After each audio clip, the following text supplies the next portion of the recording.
Okay, good morning. Thank you guys so much for coming. I'll just keep letting people in as they come. So starting tonight, Rosh Chodesh Nisan. So I'll say an early Rosh Chodesh Tov, Bezat Hashem.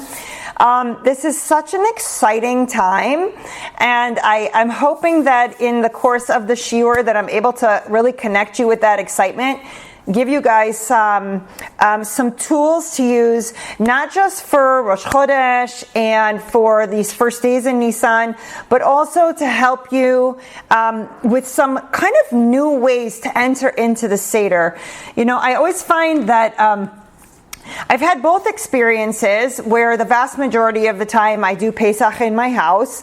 Baruch Hashem, we have a big family, and we're usually hosting parents and kids and, you know, and other people that don't have place. But there were a few years that we went away, and I was actually invited to speak, you know, on those Pesach programs. They have speakers and stuff. So I did that for a few years as well. And I find that one of the things that's very, very interesting, and it goes to show you the connection between the spiritual world and the physical world, is that it's oftentimes very difficult to concentrate on both at the same time. I'll speak for myself. There are people probably more skilled at that than I am. But I find that in the years, like Bezat Hashem this year, you know, when I'm preparing for Pesach in my house and to host people and to think about the needs and the physical cleaning and all of that, that it's very difficult for me to shift my focus and tap into and focus on the more spiritual aspects of the holiday and this time period, this window of time. Whereas in the past, when I've gone to programs, I'm focusing on, you know, preparing shiurim, and I don't have to focus on that physical aspect of preparation for the holiday.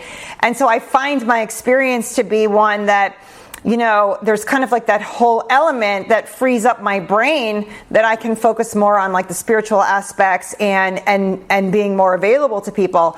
So I think especially as women, we tend to be the ones doing the majority of that physical preparation, that it's difficult. It's a fine line to walk between trying to get the physical aspects of the holiday taken care of, all the cleaning for chametz, the preparation, the food prep, everything else, and also try to find space for ourselves to connect at that spiritual level, because really in the end, that's what the entire Jewish calendar is about.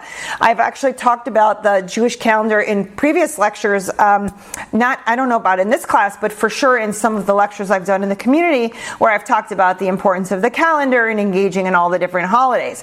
But you know, we're finishing Adar, and we have Misha Nichnas Adar Marbim B'Simcha, right? And we understand that the whole month of Adar is meant to be infused with Simcha, and we have the amazing holiday of Purim. And in studying for this shiur, one of the new thing I read that I was not aware of is that actually the energy of Pesach, of the Chag of Pesach, the light of the Chag of Pesach, begins to reveal itself in the Chag of Purim.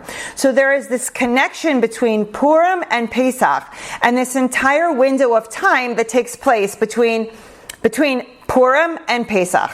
And so during this time, we're meant to be slowly but surely entering into the light and the power and the koach of Pesach.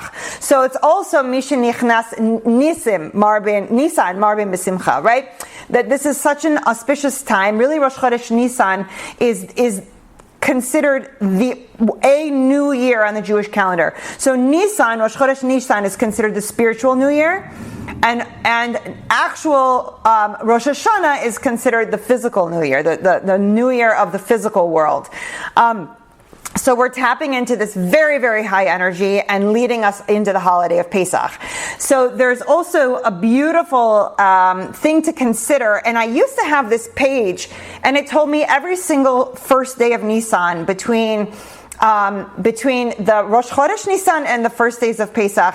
And it talks about how every single new day in the month of Nisan is tied to a month in the Jewish calendar. So, of course, Rosh Chodesh Nisan is for the month of Nisan. And then after Nisan, we have Iyar. So after Nisan, you've got the second day in Nisan is tied to the month of Iyar, and so on and so forth. And so they talk about how important it is to make the most of these first days of Nisan. Because if you have a day where chas v'shalom you get angry, or that you have drama or whatever, then so they say spiritually there's a tie-in between that day and that month that it's representing in those first days of Nisan. So it's very important in these first days of Nisan to make sure that A, you're on your best behavior, and B, that you have your mindset in the right place, that you really want to be tapping into and blessing yourself for a robust, abundant, healthy new year. So to the extent possible that you can prepare for Pesach and also stay in the scope of what's happening in this time, you're going to be setting yourself up, Bezat Hashem, for a beautiful, beautiful new year coming. So I hope everyone is doing well, and I've got a couple dedications. First of all, thanks to Hashem. I want to thank my husband. He helped me a little bit with this shiur, and also my Rav Yosef Shani, for his work. I have Leilui Nishmas for my father-in-law, Alfred ben Nissim and Regina, and also, unfortunately, Leilui Nishmas for Or ben Natalie, who's the young man who unfortunately succumbed to his injuries in the Tel Aviv terror attack, and he passed away. So if you have anyone you want to dedicate the learning to, please by all means go ahead and put it into the chat. For tzaddikim, I wanted to bring your attention to the fact that Rosh Chodesh Nisan is the Yerzeit for Nadav and Avihu. Nadav and Avihu are the two sons of Aaron HaKohen who passed away. And although they passed away for the reasons that they say about bringing a strange fire and things related to the Beis Hamikdash, I read something very interesting that talked about the fact that the loss of Nadav and Avihu were actually tied as a part of the consequence for Aaron HaKohen having participated in the Egel, the Chet Egel. So, you know, everybody, there's always this big shayla about how could he have done that, how could he have participated, and in the end he was praised for what he did, because when you trace it down to the root of his intention, it was really to save Am Yisrael. But of course, participation in anything having to do with Avodah Zarah has to come with some type of a consequence. And I was reading that this was one of the consequences was tied to the loss of Nadav and Avihu. So even though there was this issue of them, quote unquote, doing something wrong, you have to understand that these were tremendous souls. I'm just going to read you very briefly so you understand the level of the souls that we're talking about. So you cannot even imagine who is Aaron HaKohen. These were the souls coming from him. It says, in Shar HaGilgolim, the Ari, Rabbi Yitzchak Luria states that the souls of Nadav and Avihu came from a very high level of Adam HaRishon. The level of the nefesh of Atzilut, which is the highest levels in Hashem's creation. After their death, they returned again as a gilgul in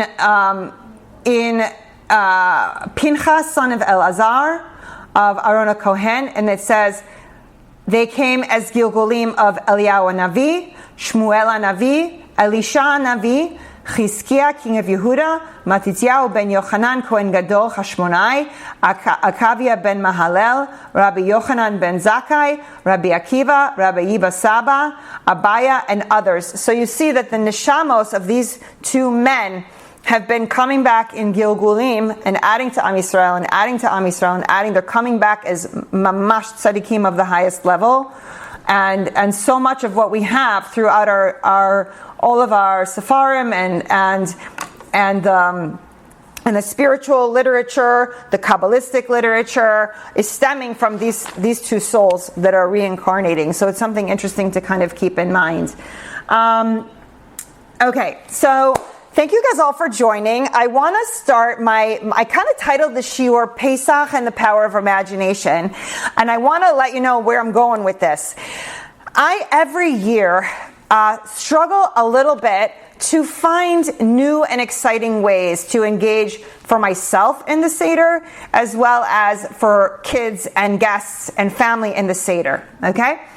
And one of the things that I'm really trying to focus on every year is building a new layer, a new level, finding a new nugget, even if it's something tiny, for me to bring to the Seder table and present to the family for dialogue and discussion.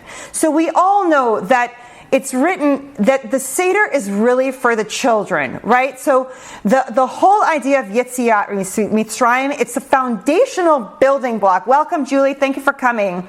It's a foundational building block of our entire existence, right? Yetziat Mitzrayim is spoken about in hundreds of places throughout our Siddur, throughout the Torah, throughout our literature, throughout history of our people.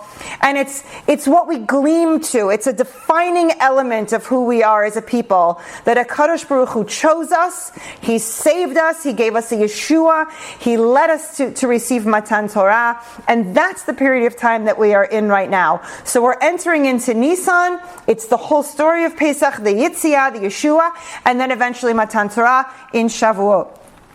So why am I trying to tie this to the concept of imagination and the power that we have with Pesach?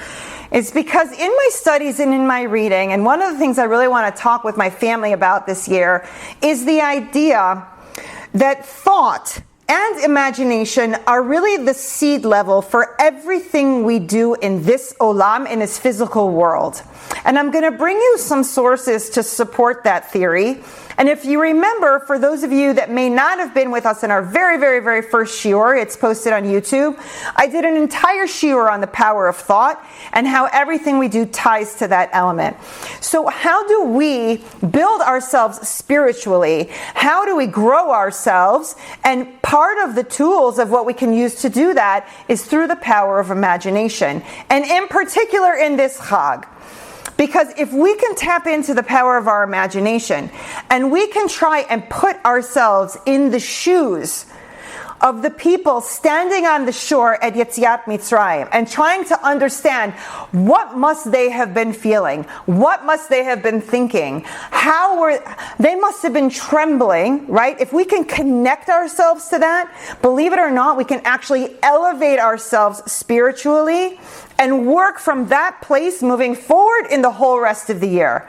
So it's really an incredible concept that we don't even have to physically do anything necessarily. It's all here in our minds and in the power of our imagination that we can elevate ourselves to a tremendous degree. So let me start by bringing you some sources that I think are fantastic.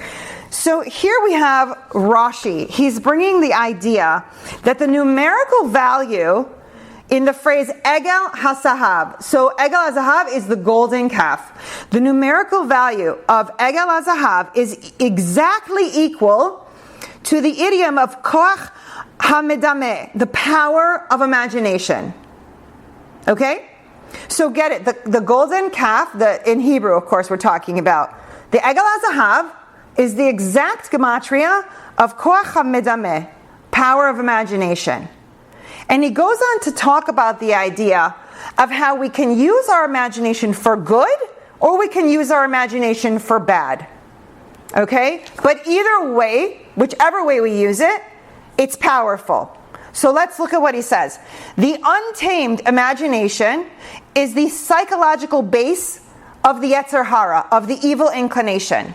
When we allow the Yetzer Hara to get into our imagination, when we don't try to hold ourselves and control our mental movie screen, that the Yetzer Hara, chas v'shalom, can gain access in there and start to prevent us with dimyonot and all kinds of ideas and imagination of things that demote us spiritually. They don't elevate us spiritually, right? And so the idea is that when those kinds of fantasies, and they can be tied to anything. For men, of course, the obvious one is having to do with women and those types of things.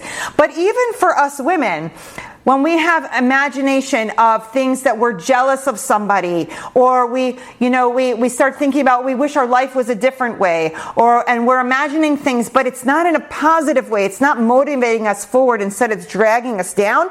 We know that's the work of the Yetzer Hara. So we know that's the use of our imagination and our minds in a way that's not productive for us. Okay? So when we invite fantasies that are are aimed at gratifying our base drives, right? Not necessarily to elevate us. So then what's happening is we're not able to build and rectify ourselves using our imagination as a key to spirituality. So Rashi is bringing the idea that if we want to use our imagination, and we should use our imagination, that it should be for something that is propelling us forward. So in other words, as a woman we say, you know what?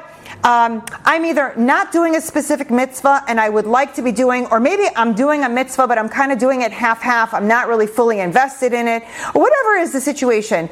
If you begin to use your imagination to envision yourself performing a mitzvah at a certain level, or living at a certain level, or raising your family in a certain way, or reaching a certain level of heights, or maybe doing chesed in a certain way, that is building us. That is productivity. That can facilitate us into physical action in this world and elevates us spiritually. So the goal in tapping into imagination is to really elevate us. Now, let me bring another proof for why the imagination is so powerful and how we know as Jews that we can tap into it. Unequivocally, everybody can do this. It's available to everyone. So they bring Hosea, in Navi Hosea, it brings the point, the fact of how prophecy, nevuah, is tied to imagination. Listen to this. Once the imagination is refined, okay, so again, this is going back to the idea of that we have some element of control on what we're allowing our mind to venture into. What space, what concepts we're allowing our mind to venture into. Once the imagination is refined, the true faith of holiness, kedusha, is able to manifest itself. Okay? The epitome of this is the power of prophecy. As it states, in the hands of the prophets shall I imagine. That is directly from the Navi Hosea. Okay? The power of imagination comes into play in prophecy. The prophet, in his joyful state of connection with God, is inspired.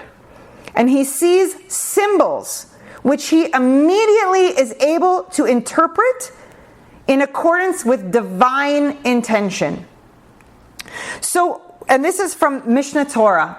So we're learning here that imagination in the mind of the prophets is the seed level through which they receive divine inspiration and nevuah. That's really an incredible concept if you think about it, because it means that every one of us, because we're all given the ability to imagine. If I say to you right now, let's practice something with super simple, okay? Everybody, you don't even have to close your eyes necessarily, but for some people it's easier to imagine when you close your eyes and you don't have the visual disturbance. But I tell you right now, imagine on a plate, sitting on your kitchen table, is a perfectly ripe red apple. The red apple has a stem sticking up from it and one solitary green leaf hanging off the stem of the apple. Can all of you imagine that? I would venture to say that probably all of you can imagine that. So we can imagine that in part because in the physical world, our eyes have probably seen that at some point, okay? But we can imagine it nonetheless. Now, how do we take that and translate that into imagining for Pesach? How do we take this tool, this power that we have, this visual acuity that we have in the power of our mind, and begin to elevate ourselves and imagine things that we've never seen? There's the jump. That's the big challenge. And that is what I want to entree into in our shiur today, so that we could potentially present this as a concept at our Seder with our family and with our children and ask them, what do you think about that? What do you feel about that? What does it trigger in you? It goes on to say here, Noshea, obviously the more refined the person's imagination, the more clearly he will be able to perceive the extent of divine providence in his life.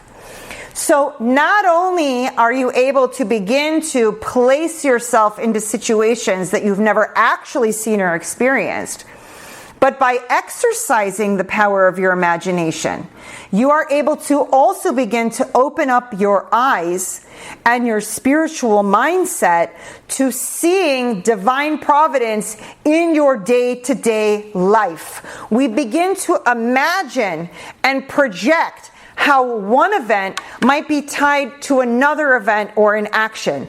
And we begin to see where HaKadosh Baruch Hu is invested and involved with us on a daily basis.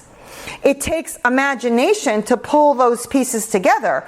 But once you begin to flex that muscle, you begin to see them like bits of light lighting up in your life. And I call them breadcrumbs. When I look through my life up until today, in 2020, I always say it's hindsight, right? You can look for the breadcrumbs that Hashem has left throughout your life to see, and you begin to use your imagination to say, oh, I understand now how this led to this, and this led to this, and this led to this, and now here I am today.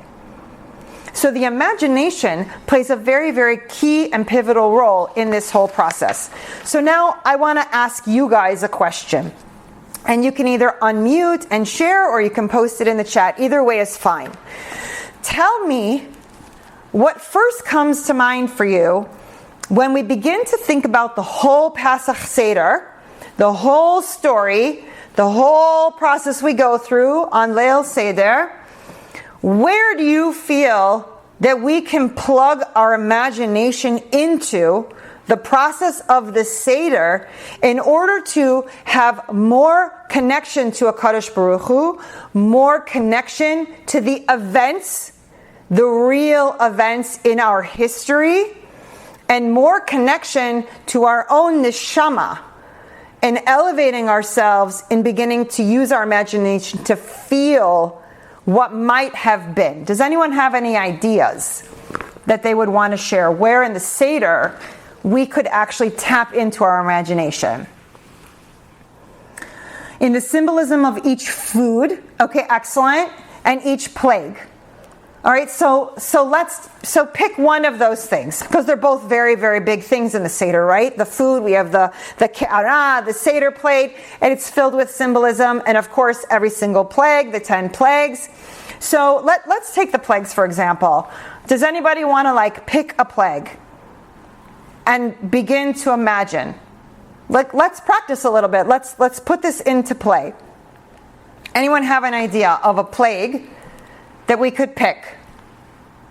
Julia? One where the Nile fills with blood. Okay, so when the Nile turns to blood. Okay, so let's all see if we can imagine that. Okay, so we're standing by a riverbank. Every other time we've stood by that riverbank, it's been nothing but beautiful, enriching, mineral-rich, flowing water. Right? This is the Nile nurtured all of Egypt, all the agriculture, all the people. It sustained the entire population. You go there every day. Whether it's to gather water, whether it's to feed livestock, whether it's to bathe, whatever it is that the reason the person would be going in there. Now one day you go, and suddenly the entire river is blood. Can you imagine? What does it mean? What would be some of the feelings it would evoke? What would it smell like? What would your eyes be seeing? What would you be hearing? Does anyone want to throw some answers out to that? Very visceral of a sight, and I'm surprised that you prompted us to think about what it would smell like, because that never crossed my mind growing up, and that's a very specific smell as well, and just seems very like death is around the corner. Right? Shocking. I never wondered whose blood was it. Was it just blood, or was it the blood of the people that were enslaved or abused or... Right? So when this is exactly how you begin to unlock your imagination. And believe it or not, through this process, you actually can build Dveikus Hashem, closeness to your Creator. So when you think about now all of your senses, right? Because when we experience something as a human being, we don't experience it one-dimensionally or even two-dimensionally. We experience it as a whole being. And that's all the package that Hashem created us with. So we experience it with our eyesight, of course. That's the most obvious, right? But then we experience it with our smell. What would that be? Think about if you're standing at the riverbanks of the Nile and it has just turned to blood. What would you be hearing? I would imagine you would be hearing screams of hundreds of people who are mortified and terrified and wondering what is happening here. Right?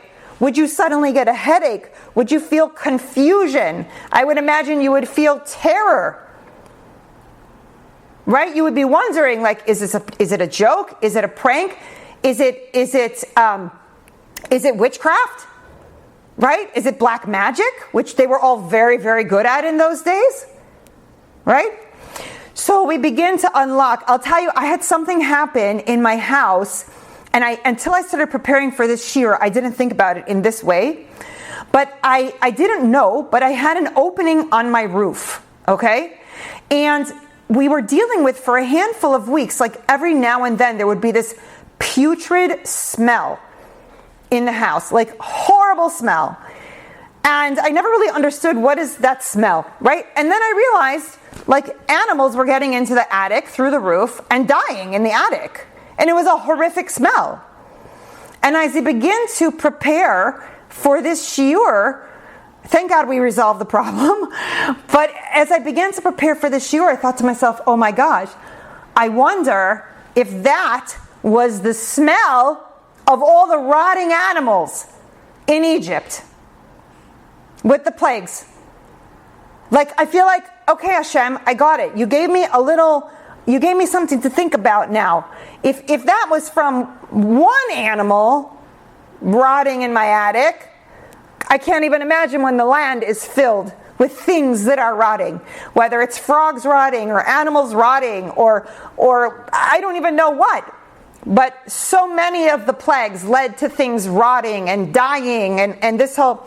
So we begin to tap into it and think, like, how could people even keep living with an odor like that? It's such a vile odor. So the plagues is an excellent way to tap into imagination. Now, I think what I'm going to do in my Seder, and I hope I'll be successful, is I want to take everybody to the shore right before the waters split. You know, I remember asking my husband if there was one event in history that you could be witness to, what would you want it to be? And he said, I would love to see Kiryas Yam Suf. I would love to have known, what was that? How awesome, literally, in every sense of the word, that must have been. And so I encourage you guys in the Seder, in the process of the Seder, to think about what would that have been. You're walking through these canyons, these giant mountains on either side, and you know the Egyptians are behind you, and you're walking onto the beach now, and maybe you feel the sand between your feet, and all you see in front of you is water, and nowhere to go, and what the pachad, the fear, had to have been, you know, and the whole story and saga that plays out with Nachshon ben Aminadav and him stepping into the waters, and you know, everyone screaming to Moshe, where have you taken us and what have you done, and Moshe going to HaKadosh Baruch Hu and saying, what's happening here? And he says, Matitzok Elai, why are you yelling at me? Why are you asking me? You guys have the power. There's so much happening in these moments at Kiryas Yam Suf. And that's just before the water splits. What happens? You're standing there and you look and now you're starting to see water creating walls, and you're seeing the fish and the whales swimming next to you, whatever you're seeing, and you're seeing the road in front of you open and dry land and rocks and having to navigate with all your things and your animals and children screaming and the elderly, you have to help them. And I mean, some of us were there. Some of our neshamos were there. We've done this before. And the idea of reliving it in the Pesach Seder is to jog our memory of our soul, to take us back there again, and to reconnect with what Hashem did for us, and how really, really, if you want to take this event and bring it into your life today, I would venture to say that the vast majority of you would agree that every single day Hashem splits the sea for you. Every day that He takes you out of bed, He splits the sea for you.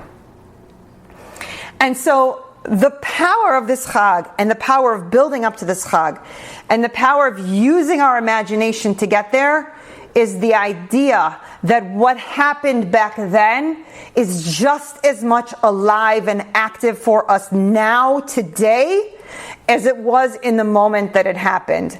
I want to share for you guys something so unbelievable. When I read it, it totally blew my mind. I think it's going to blow your mind as well.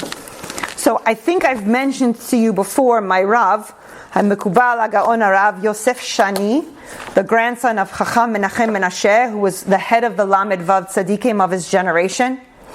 He wrote a book. Unfortunately, only one of his books so far has been translated into English. And I am like at the alphabet level of reading Hebrew, so I am unfortunately not able to enjoy his other books. But this is from his book, Shiur Yosef. And I want to read to you what it says here, because it's breathtaking. Mamash breathtaking. He writes here, the Zohar says that through the thought process, right, and we've touched on this before, everything becomes clear, which means that it's the very first point of creation. That this light that begins with a thought process, whether it's our thought process or lahavdil, Hashem's thought process, so to speak, it's this light that was created in the very, very beginning of creation. Which means that any bracha, any blessing that we see, any success, hatzlacha, that we see, and any damage, chas v'shalom, that we experience or see, all of it, the whole source of that was at the seed level of the thought process that brought it into being. He writes here that Lot ate matzah. The Torah tells us that it was at the time of Passover. Abraham taught Lot to eat the matzah on Passover. For Abraham, it says, kept the entire Torah, even though it had not yet been given at Har Sinai. Why were they eating matzah? The nation of Israel had not even yet been born. They had not yet even been sent into exile, and they, of course, had not yet been redeemed from Egypt. So there was no reason to actually celebrate a holiday of Passover. So why on earth to eat matzah? The matter was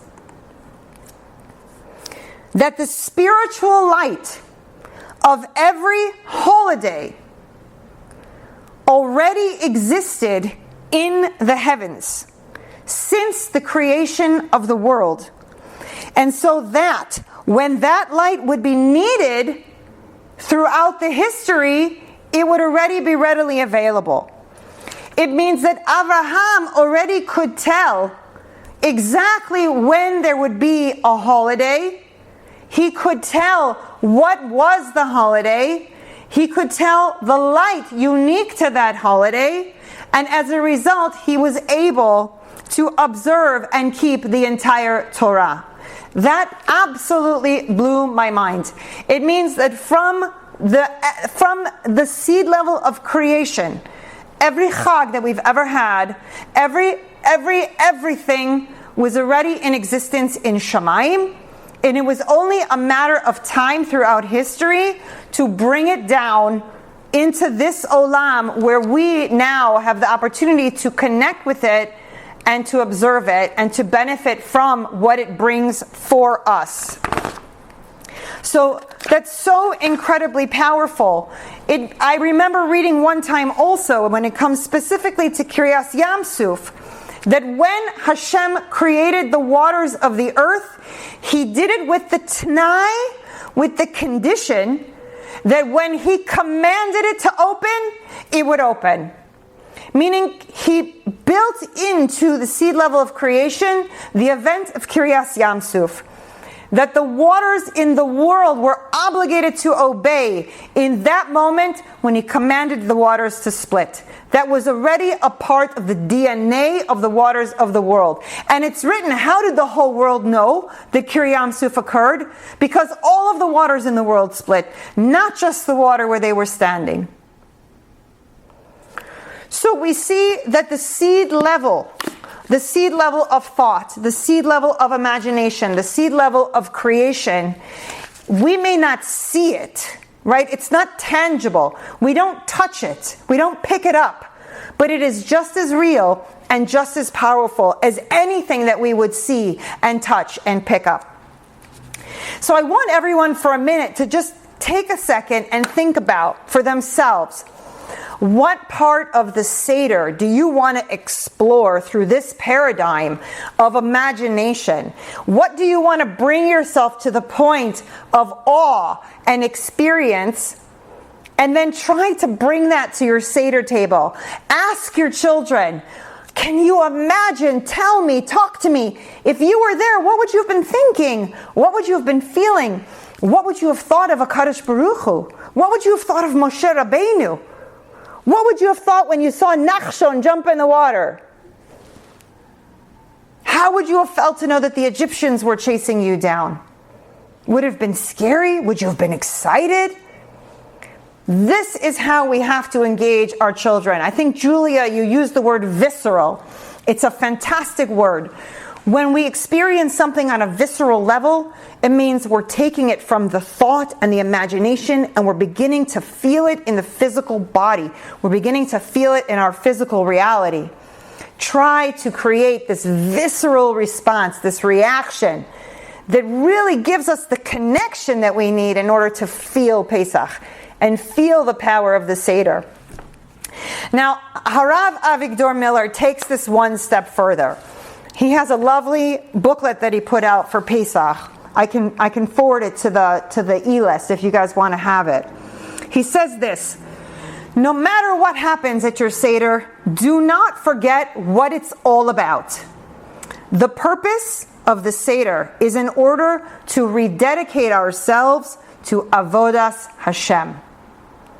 It is the new year, the new spiritual year, and we're getting put through this process of Seder, reorganizing ourselves, reordering our minds, reminding us ourselves even where we came from, and to give ourselves chizuk, a new opportunity to rebuild and recreate and grow in Avodas Hashem. The Seder is founded on the element of what Hashem told us.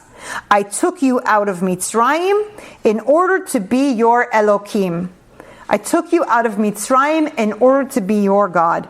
And therefore, if you are serious about the Seder, so you should be thinking at least once on this night, what can I do tonight to begin fulfilling a better Ratzon Hashem? How can I be Eved Hashem? How can I better myself and connect myself more closely with doing the will of HaKadosh Baruch Hu? Which is really the essence of fulfilling the entire reason of why we were taken out of Mitzrayim. So, yes, we were taken out from physical slavery in Egypt, right? We went from being the slaves of Paro to freedom. But we have to always remember the idea of being free as a Jew, it's a very, very unique concept. Do we have free will? Absolutely. Hashem created us like that. But tachlis, bottom line, we are still eved. Nachon, we are still quote unquote slaves. So we're not doing back-breaking labor and building bricks and mortar like the work that was being done in Mitzrayim. But we are, by our very essence and by Hashem's choosing, we are Eved Hashem. We are the servants of HaKadosh Baruch Hu at our very, very core. So when we operate from that standpoint, there is no way we're not going to be closer to our Creator. There's no way. You have to understand, in the Galus, especially in America, we see that we have a whole variety of Jews. We have Jews who are at the most religious ends of the spectrum, who are mamash avdei Hashem. Their entire lives are coming from that point, that nikuda, that point. Everything in their lives is somehow tied to being of service to Hashem and other Yidden, right? To Am Yisrael. So we have that on one end of the spectrum, to the entirely other end of the spectrum. People that are born Jewish, they may not even know that they're Jewish. People that are born Jewish, they know they're Jewish, but they have zero affiliation with anything having to do with Judaism or Yiddishkeit or Torah or Hashem.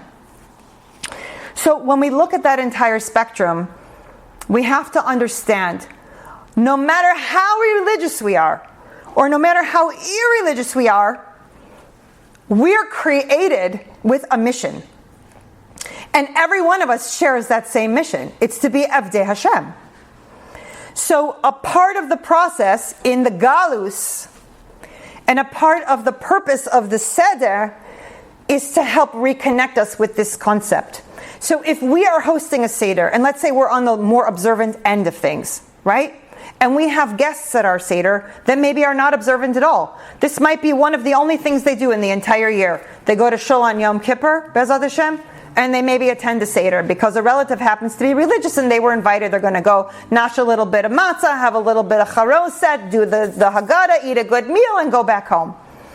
So we have to understand that in the Seder, no matter who we're with and no matter what their level, we have an opportunity to help people connect with this most miraculous element of our history that is literally in the DNA of our neshama. So some people respond with hammers and some people respond to honey, right?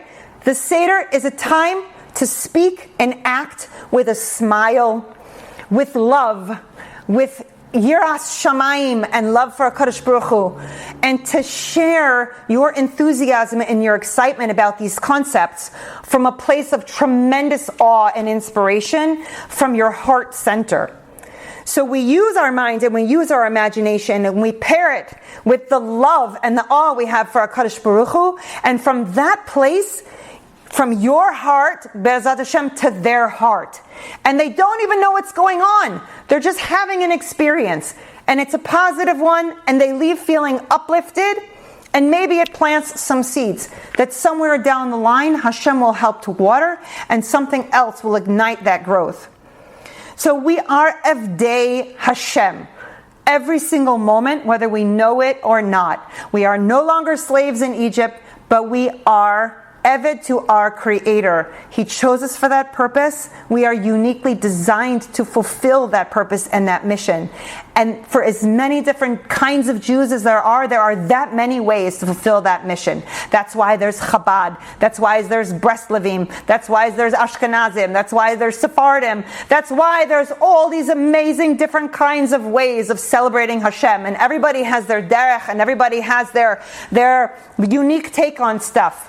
And it's all beautiful as long as it's wrapped in the mission. And the mission is Liot Eved Hashem. That was the whole point of Yetziat Mitzrayim. So if we take these concepts and we take our imagination and we weave it all together and we throw in there ourselves and our enthusiasm and our desire to want to be closer to our Creator and closer to our fellow Jews, magic can happen. Magic. Nothing short of magic can happen. Spiritual magic. So we have to know that Hashem has given us so many tools and so many opportunities in the Seder. in order to really bring it to life. And the way we bring it to life is, first and foremost, we have to be connected. We have to find that place of connection that we can speak with such enthusiasm and awe that it becomes contagious. We will have worked so hard to prepare for Pesach. We will have cleaned, we will have cooked, we will have set the table, we will be exhausted, we will need to entertain, and we will have to offer hospitality, and we will have to be good guests, right? Maybe in someone else's house. No matter what, we bring this with us. This goes with us wherever we are. And if we're able to grab this now at the start of the year,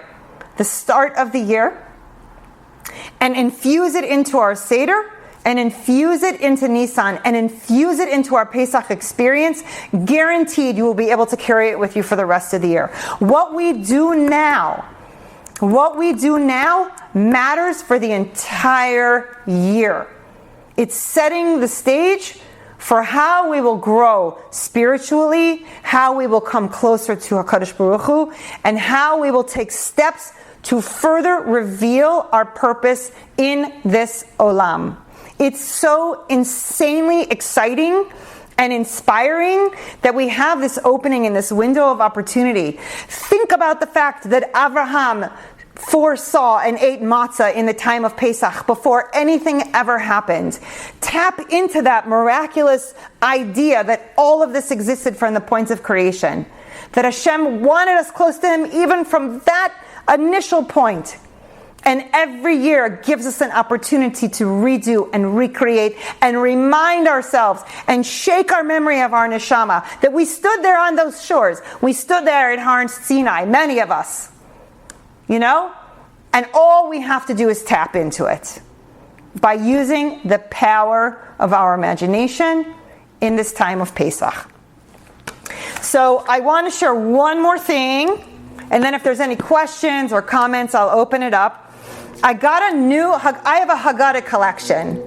I have been collecting Haggadot for many years, and every year, even though I don't have time to get into all of them and read them all, you know, life is very busy. I love them and I cherish them. And so every year I try to add one new Haggadah. Last year I added Rav Chaim Kanievsky's Haggadah. Le'ilui Nishmas, Rav Chaim Kanievsky. I added his Haggadah. This year I added this Haggadah of Rav Elimelech Bitterman. Now every single week, if you're not already getting it, there is a booklet that they put out called From Torah Wellsprings.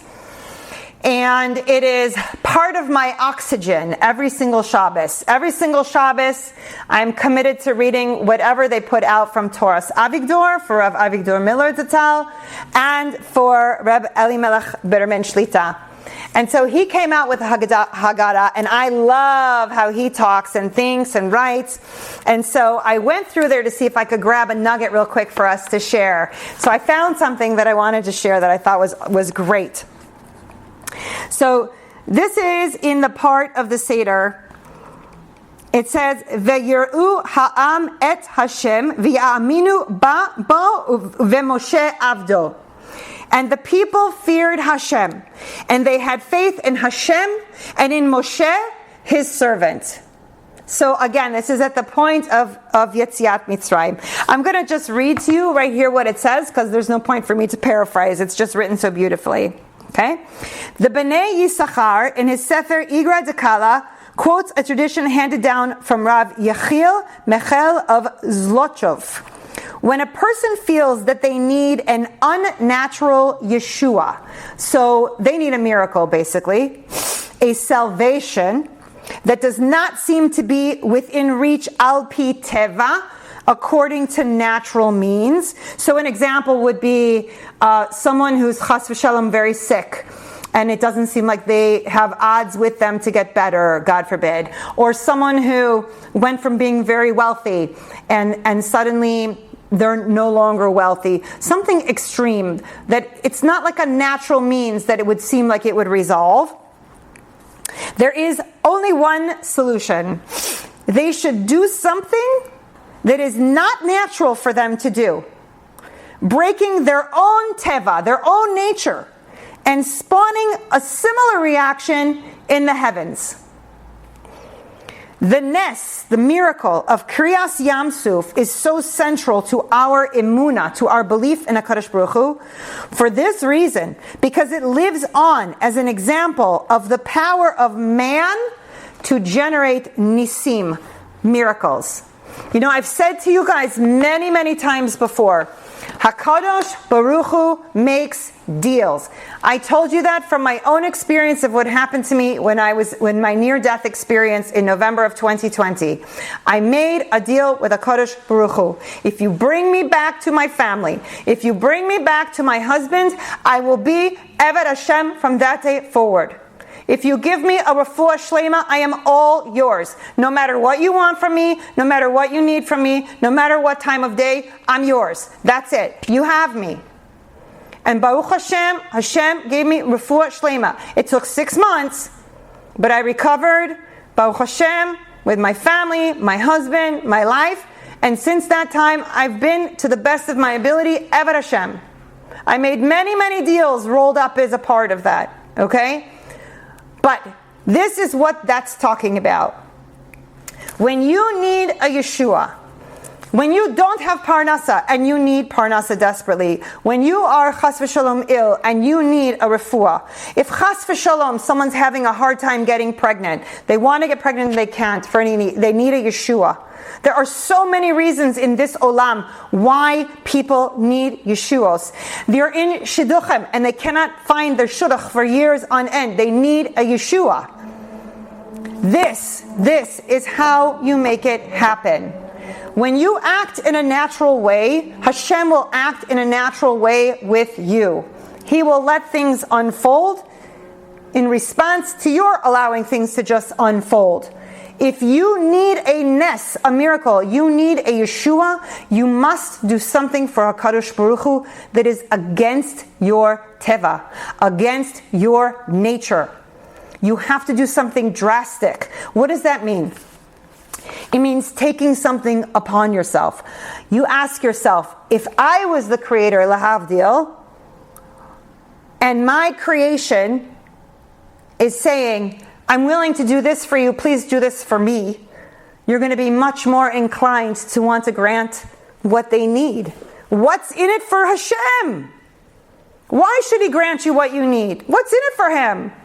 Now, this is obviously the thinking of a human being. We have no idea how Hashem thinks and what cheshbonot shamayim. I'm just, giving you antidotes, an example. But it's literally written here in the Haggadah. It's not my words. It's the words in this Haggadah. And it's based on my own life experience.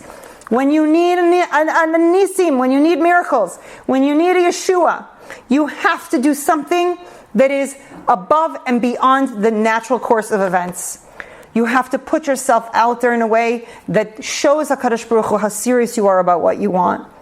And pray with all your heart and all your soul that He answers your davening and He accepts your offering, so to speak. Does that make sense? So I'll give you an example. Okay, I'll give you one example for myself. And it's very, very personal. So please, no matter what I say, it's not having anything to do with you guys or anyone who might hear this recording, and it's not a judgment of anything. This was just my own personal process. Okay? I used to have a very beautiful and nice shadel. Okay? And I wore my shadel. I was already doing kisui rosh, and that's how I chose to cover my hair. After I started to get better, and I had a lot of time on my hands when I was trying to heal from what happened to me, I started to do a lot of reading and learning and searching and soul searching and educating myself. And the details don't matter. But one of the things I decided to do was to give up my shadel and do kisui rosh with what you see me wearing, a tichel, a scarf, something along those lines. This was one of my quote-unquote sacrifices that I offered up to HaKadosh Baruch Hu for my circumstance that I felt might be meaningful in the context of what I had learned. Again, everybody, if they're even doing the mitzvah, which is in and of itself is such a mesirus nefesh, it's such not an easy mitzvah to do. So please don't take any judgments, chas v'shalom. Everybody needs to come to it in the way they do and how they do, and it's their own thing. But that's an example for myself. If I were to show you a picture of what I looked like with a shadel on, I'm guessing you would probably fall over. Because it was for sure in the way I live my life now, not modest in comparison to what I might look like now versus what I looked like then. So it was a step towards tznius that was a big step.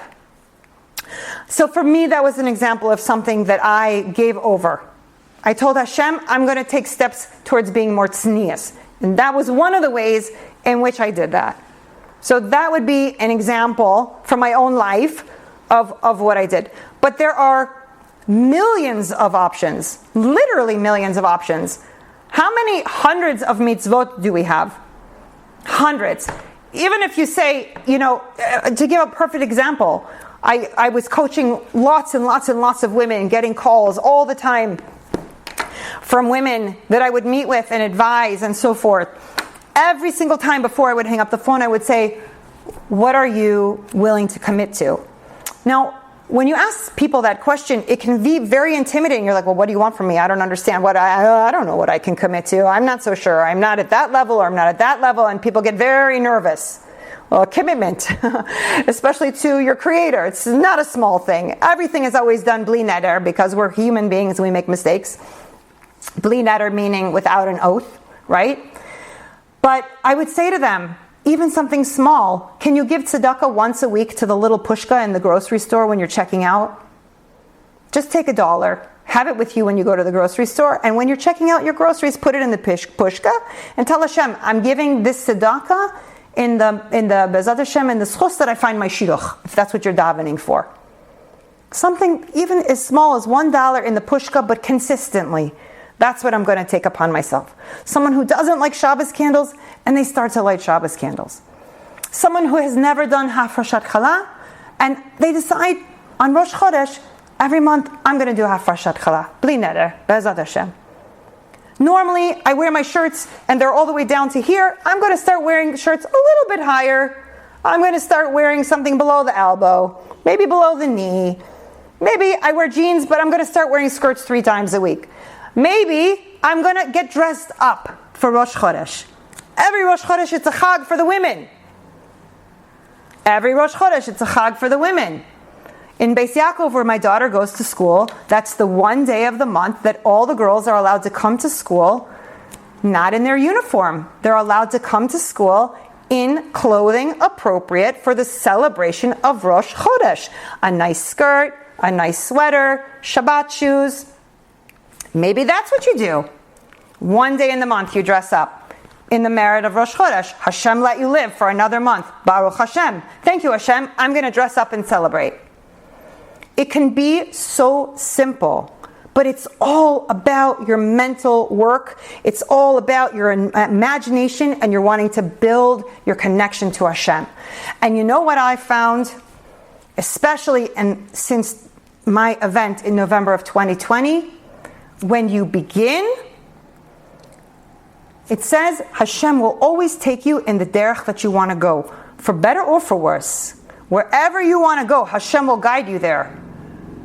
When you begin on that path where you say, you know what, as one of my life goals, I want to be as close to my Creator as possible, Hashem will guide you there, step by step by step. And it becomes like a domino effect, because the more you do, the easier it becomes. The more you elevate, the lighter you feel. It's like anything. It's like someone who's heavy, which I've been in my life weight-wise, and then you lose weight.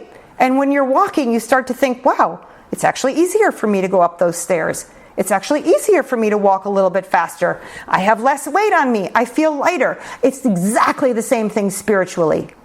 The more mitzvot you perform, the more chesed you do, the more tzedakah you give, the more mitzvot you do, the lighter you feel, because you're elevating yourself spiritually. There's no neutrality in spirituality. You're either moving up or you're moving down. You are never, ever, ever staying the same place. It is I always hear the analogy, and it's a fantastic analogy. Your spirituality is like an escalator. You're either going up on the steps and trying to make gain, or if you stand still, you're going down. The escalator will take you down if you don't move, right? If you're, imagine walking up an escalator that's coming down. That's the analogy with spirituality. We have to always be trying to make gains, because the Yetzer Hara is more than happy to stand next to you and say, you're tired. Take a break. Stand still for a minute. There you go. Down the escalator. That's the analogy. But right now, we're entering into a window of time with Rosh Chodesh Nisan and Pesach. It's an explosion of spiritual power and spiritual light. You have the upper hand. In these next days, you have the upper hand. You have to be conscious about it and tap into it, because the Yetzer Hara will want to be there to trip you up. Don't let him. Don't let him make you angry. Try not to let him make you forget stuff. Make notes for yourself. Remind yourself every day what it is you want to accomplish and what you want to do. Begin to think about the experience of the Seder and what you want to tap into. And you will build your koach, build your muscles. And then, Be'ezrat Hashem, you're going to have the best Pesach ever. And Be'ezrat Hashem, all of Am Yisrael will have the best Pesach ever. And it will result in the coming of Mashiach, Sidkenu, so that L'shana Haba B'Yerushalayim for all of Am Yisrael. Be'ezrat Hashem. Be'ezrat Hashem. So that's what I have for you. I'm totally happy to open it up if you guys have any questions at all about anything I said, or if you want to just add something, that's totally fine as well. Anyone? Thank you so much, Dr. Mia. I have a couple questions. Did I understand correctly that at the very beginning when you said that a prophet is able to interpret symbols with divine intention when he controls better his Yetzer Hara, that even if the prophecy is not good news, that it's still it's not the twisted mind of the person that can't control their Yetzer Hara. It's that because they have a refined mind, that they're able to clearly see a prophecy, whether it's good news or bad news. Correct. That's exactly right. So when someone, I'll read it to you, I'll read you again exactly what it says here. It says, the more refined the person's imagination, the more clearly he will be able to perceive the extent of divine providence. So the idea that when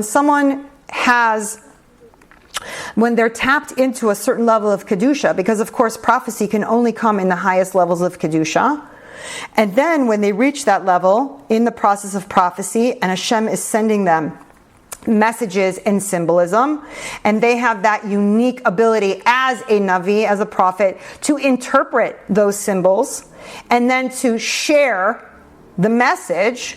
So that's only coming from the highest levels of a clear mind, being connected to Kedusha, and a clear imagination, and then receiving the prophecy. Now remember, the prophet is not interpreting the message from the standpoint of what the actual message itself is. They are meant to be, if it's a good prophecy, literally, divinely transferring the message from HaKadosh Baruch Hu to Am Yisrael. So, prophecy is a label for a process, but the message itself can be either good or bad. And then in terms of imagination, because we're probably not prophets, but say if you're feeling sad and the license plate in front of you says, "Love you, Julia," is it okay to be like, "Oh, Hashem"? Yeah, why not? Why not? Listen, in general, so I know there's a thing in Judaism about, we don't believe in signs, so to speak, right? You're not supposed to say like, oh, this is an omen and we don't do that. But Hashem is sending us messages all the time. They're not prophecies, but if you're looking for a window washer and you pull up behind a van that says window washing service with a phone number, somebody's just done you a solid favor. There you go. Why not? Take it. If it uplifts you, and you want to view it as a personal message, fantastic. Who knows? That's a part of the imagination process. There are angels working all around us all the time. You have your personal angels, there are Hashem's angels, and part of their job is to orchestrate those types of events, that things come in front of you when they need to. You get connected with people in certain ways. All of that is obviously under the auspices of Hashem. But he has his army of angels that are working with us and for us all the time. So who's to say that that angel didn't help guide you in that direction to get that message? Why not? It's amazing. It's amazing. Sorry, may I ask two more really quickly? You said that certain things, like at the seed level of the process, there are like any bracha, any hatzlacha, and even any like damage or negative aspect. So does that kind of parallel when you have to undertake a task? There's always a risk of some kind. So was that risk then programmed into that opportunity by Hashem? Like, obviously there's dangerous work and there's dangerous things, and the people that make it home every day at night after doing some really intense job that's very dangerous, that we should be very grateful that they came home. But is that then also like, are they overcoming that risk in like a divine? Yeah, so let me clarify. Okay, you gave the example of an opportunity, so let's just go with that. Okay, so the opportunity is neutral. The seed level that they're talking about is what is going on in your mind when you begin to engage with the opportunity. Does that make sense? So before you begin any endeavor, let's say you're offered a new client and you have to make a decision about whether that's a client you want to work with or a project you would like to do. You're offered a new job opportunity. You have a new person who comes into your life. You meet them wherever, in the market or in the shul or at your job.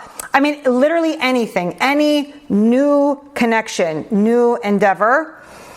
It's always very important to check yourself to see where you're holding mentally before you engage. And you want to always try to make sure that you're starting something that the seed level is as positive as possible. Now, we can never know. We don't have a crystal ball that we could look into and say, oh, how is it going to turn out? We don't know that. But we do know one thing is what they're saying in the text is that if it turns out good, it was a positive seed level of thought. If it turns out, God forbid, bad, it was not a positive seed level of thought. The corruption or the damage was already planted at the seed level. Now, we don't necessarily always understand what that is or what that means. Sometimes in hindsight, you could say, oh, I see now. I chose a bad client. I'm having problems with this client and it's causing me issue. There was some flaw in my calculation when I chose to take those people on as a client. That was at the seed level. There was something there that was existing that we just didn't see. We missed it somehow. Does that make sense? Yes, thank you. And I wanted to add one thing. When you said that the water was programmed to listen to Hashem when it needed to, and that it was programmed to separate at certain times, I always think of, like in school, they always say Pangea happened, and this is the first time that I've connected the fact that Hashem's programming of the water for the exit out of Egypt could also extend to anything in the science world. Listen, we know that science is really just man's attempt to try to understand something that is oftentimes not understandable, right? We know that Hashem controls everything, from every blade of grass to every falling leaf to the splitting of continents to the natural disasters, God forbid. So science is our attempt as feeble human beings to wrap our minds around the events that have transpired and that might transpire in the physical world. But in the end, if you're a Torah observant Jew, you understand that all of that could be very interesting. Like, it's very interesting to learn about the creatures in the sea and to learn about Hashem's creation.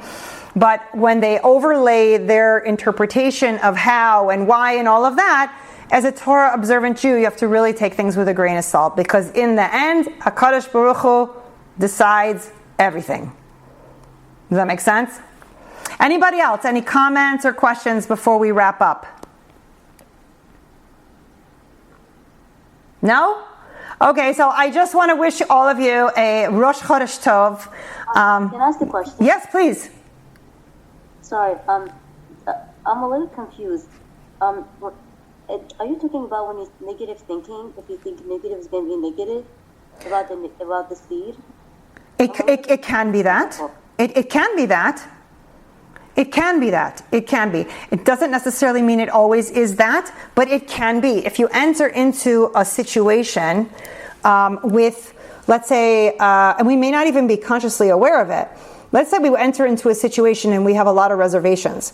So when I say reservations, I mean like hesitations. Something within us is not sitting at a frequency or a vibration that feels like clear and clean and flowing and positive and optimistic. So it could very well be that some of our hesitations are trying to hint to us that perhaps there's an element of negativity that we're picking up on some level that potentially could not be something that ends in a positive way, God forbid. So it can be that. It can be something that we are conscious of. It could be something that we are not so conscious of, but we feel it. Listen, in the end of the day, Hashem runs the world. If you have a tikkun or a correction to make with someone, Hashem will put you in that situation, regardless of what we do at the seed level, because He needs that correction to be made. He needs that thing to be fixed or that exchange to happen in order to make the correction in this lifetime, in this Gilgul between those people. So there's an element of this that does have to do with us and our free will and how we enter into things at the seed level of thought. But there is another aspect to things that Hashem says, I need that to happen, and so therefore that's going to happen. And we operate in both places simultaneously, because that's how Hashem created His world, and that's what we are subject to. Does that make sense? Could you elaborate, give an example more on it? So a good example of, let's say, the example I gave of taking on a client that winds up not being so great. Perhaps there was something at the beginning of that relationship when we first met that client that we didn't pick up on, and as a result there was kind of something corrupted or negative taking place behind the scenes. Maybe we didn't know enough about the people, we didn't do our due diligence, we jumped into something because we were desperate for parnasa, so we didn't really want to see the bad or want to see the red flags, and so we entered into that relationship. Okay? An example of relationship or seed level of something where it could be already predestined and predetermined would be a shidduch, would be a spousal type relationship, right? If Hashem has already decided before you're even born, and He announced in Shamayim, so-and-so will be wed with so-and-so, right? And then you guys come into this world and you have to find each other, and Hashem puts you together for whatever reasons He has. So there's only so much control we have on that. There's only so much control, right? There are things that are a part of our pre-written curriculum when we come into this world, that so-and-so will marry so-and-so, and from them will come these children, and so on and so forth. So we are operating in both places at the same time. So we're operating with our free will, and at the same time, certain things Hashem has already decided for us. However, when it comes to shidduchim, is a great example. You've heard of stories where people wind up getting older and not married yet, and maybe they're told by a Rav, you missed your shidduch. You had the opportunity to get married to your shidduch 20 years ago. It was this lady, but you blew it. So there's nothing simplistic about Hashem's creation, and we are all just trying to make our way through and do the best that we can. But the idea of using our thought and our imagination is to the best of our ability, do our due diligence and our hishtadlus and check into things. It's like anybody who's been involved in the shidduch process knows that when someone is presented with a name of a potential shidduch for their child, the very first thing that happens is a big investigation. Who is the child? Who are the parents? Who is the family? Where did they go to school? What do people say about that person? What is their nature? There's a whole explanation and exploration that goes on before the two people even meet. And even then you're not guaranteed anything. Look at the current divorce rate even among frum Jews. And that's also not by accident, by the way. So we are living in very complicated times, and the closer we get to Mashiach, the more we are in that pressure cooker. I don't know about you guys, but every day I wake up and I'm like, wait, what day is it? Like, time is going so fast. It's like, I feel like I just cleaned up the dishes from last Shabbos and I'm already setting the table for next Shabbos. Like, that's how I feel time is going. And it's written that the closer we get to Mashiach, the faster time will feel like it's moving. And so these times in general are really high pressure times. So we have to do our best to make sure that we are as much as possible connected to holiness, kedusha, and bringing ourselves as close to Hashem as possible, because that's how we can gain the best clarity. That's what's written here in Hosea, in the Navi, that when we are as clean and clear as possible and as much as we can connected to HaKadosh Baruch Hu is the time that we will have the most and best clear thought to be able to make decisions.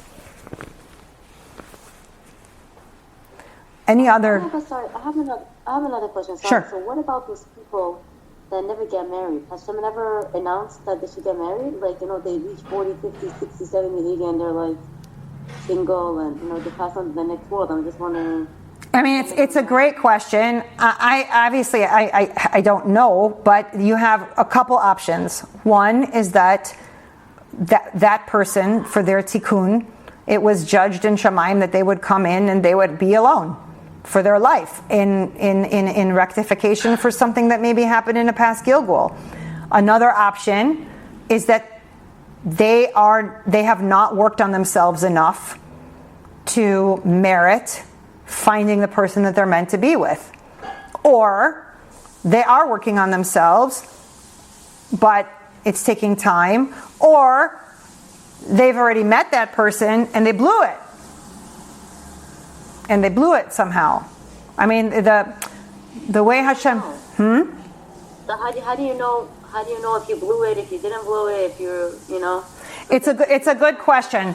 When I would say that when someone starts to get into that category of feeling like they're getting older and they're not finding their person, so that I always try to suggest finding a really, really good Rav who can help explore, maybe midos, maybe personality traits, maybe things that are hurting inside. Sometimes people can't enter into relationship because they're wounded or damaged in some way from some reason. It could be from this lifetime. It could even be from past lifetime. Believe it or not, I had a young lady. This was about 7 years ago. I had a young lady whose parents called me. I knew the parents, and she said, we really would like for you to talk to our daughter. She's been, dating this young man. He wants to get married. She would like to get married, but something is holding her back. Something is holding her back. Do you think maybe you can speak with her and see if you could figure anything out? So I said, sure, of course, no problem. I met with her for about an hour. I asked all the questions that I know how to ask to try to sort through the various issues that might be a reason why someone would be scared to commit. right? I went through questions relating to childhood trauma, relating to abuse, relating to fears, relating to maybe misunderstandings about the whole point of a relationship and marriage, relating to expectations. I mean, I went through the gamut with her. And at the end of the hour, I said to myself, this is a past life issue. There is nothing going on with this girl from this lifetime that is impacting her ability to get married. There was something I knew from a past life that she was carrying forward with her into this life that needed to be healed or fixed before she was going to be able to step into her marriage. Now, I happen to know thank you, Julie. Thank you. Pesach Sameach, Rosh Chodesh Nisim Tov. I happen to know a woman in New York who knows how to do regression. Okay? And I referred this young lady to this woman in New York who knows how to do regression. Past life regression specifically, where she can take you not just back hypnotically, but actually take you back into past lives. One session. She did one session with her. Took her back, I don't know if it was one lifetime or 2 lifetimes ago. Worked it through with her while she was in this kind of like hypnotic, regressed state. And they got engaged the next week. The next week! So it shows you that the baggage we're carrying is not necessarily just from this lifetime. Everything our neshama has ever experienced has been imprinted on the neshama. And sometimes things from past lives get in our way in this lifetime. And unless we're able to find ways to clear it, it becomes very difficult to accomplish what we want to accomplish in this lifetime. So that's an example, Okay, it's 11:30. I'm going to have to go because I have to go to work. But I just want to tell you all, thank you so much for coming. I wish you guys all Rosh Chodesh Tov. Have an incredible Nisan. Have an incredible Pesach. It should be, Be'ezrat Hashem, the most inspiring Pesach for you and your family and your guests yet. And Hashem, really, Be'ezrat Hashem, in the schools of our learning, please bring Mashiach. We need it. We need Him. We need Him. Our nation needs Him. Be'ezrat Hashem, Yetziat Mitzrayim, L'shana Haba B'Yerushalayim. Kol Tuv, everybody. Be well. Thank you for coming. Thank you so much. Thank you.